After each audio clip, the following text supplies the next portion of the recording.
Selamat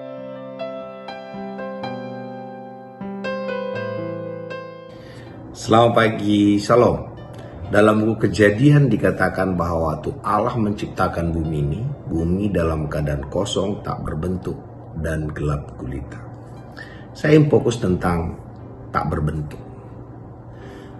Arti tak berbentuk itu kita tidak bisa bayangkan nantinya bagaimana. Sering kalau kita memikirkan sesuatu, kita nggak tahu membayangkannya. Ini nanti gimana ya? Mungkin masalah keuangan kita, ini nanti bagaimana ya? Atau tentang masa depan kita, tentang kuliah, kerja, pelayanan, bisnis. Kita tidak bisa bayangkan bentuknya nanti bagaimana ke depan. Jadi bukan kosong, tapi kita nggak bisa bayangkan ini nanti gimana ya? Ini nanti gimana ya?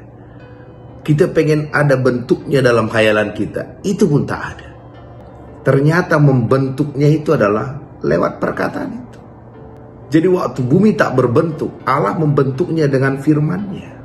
Mungkin hari ini masa depan saudara merasa tak berbentuk, ataupun saudara tak bisa bayangkan bagaimana nantinya ke depan. Tentang apapun juga. Dan cara membentuknya adalah bukan membiarkannya terjadi begitu saja. Allah berfirman. Karena itu saudara, mari bentuk masa depan kita dengan perkataan kita. Dan apa yang perlu kita katakan? Kita harus sepakat dengan Tuhan. Dalam buku Yeremia dikatakan, masa depan kita, masa depan yang penuh pengharapan. Juga dikatakan bukan rancangan kecelakaan, tapi rancangan damai sejahtera. Jadi membentuk itu adalah apa yang kita perkatakan itu membuat yang tak berbentuk menjadi berbentuk. Kita lihat waktu Petrus.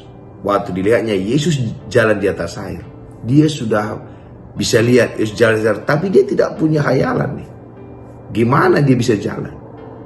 Bentuknya bagaimana? Baru dia katakan, suruh saya jalan Tuhan. Dan dia berjalan di atas air.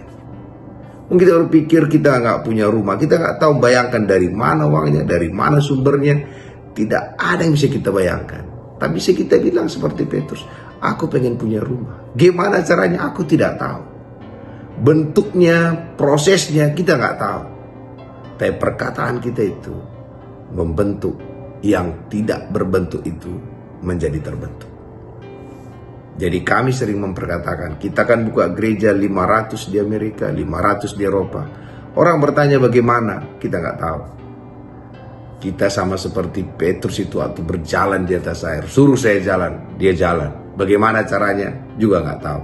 Karena nggak bisa diterangkan sampai hari ini bagaimana bisa manusia berjalan di atas air. Tidak ada rumus fisika yang bisa menerangkan itu. Karena itu waktu kita lihat tak berbentuk apapun, jangan takut bentuk dengan perkataan kita. Perkataan kita itulah membentuk apa yang akan terjadi di depan, walaupun kita tidak tahu bagaimana caranya. Terpuji nama Tuhan.